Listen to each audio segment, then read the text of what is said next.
Hello everyone and welcome to my YouTube channel. Today we are going to discuss how to fix cannot connect to iTunes Store. For example, if you try to open your iTunes Store and you see this kind of error, so how you can fix that. For this, what you have to do, you have to simply watch this video completely. So without wasting any time, let's start the video.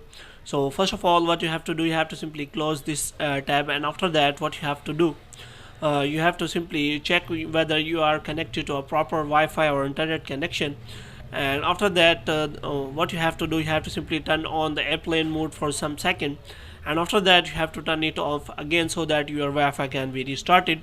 Moreover, you can also restart your Wi-Fi router so that you have the proper internet connection.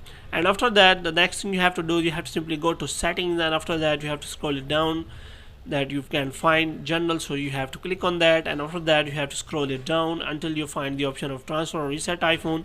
So here you have to click on reset, and here you what you have to do, you have to simply reset all of your network settings.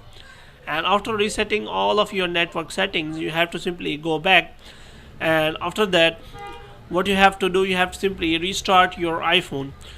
For this, what you have to do, you have to simply press and hold volume up and power button at the same time, and you will see this kind of toggle, and you have to simply turn off your device, and after that you have to turn it on again, and you have to check whether your problem has been solved or not. If the problem is still there, you can also go for the system check of the Apple Store or iTunes Store, whether there is not a server problem in iTunes or Apple Store.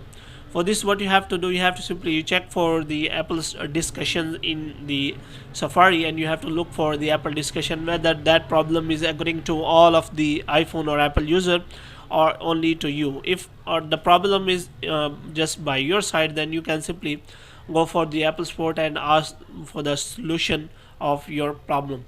So hope you have liked this video. If you get more videos like these, you can subscribe our channel.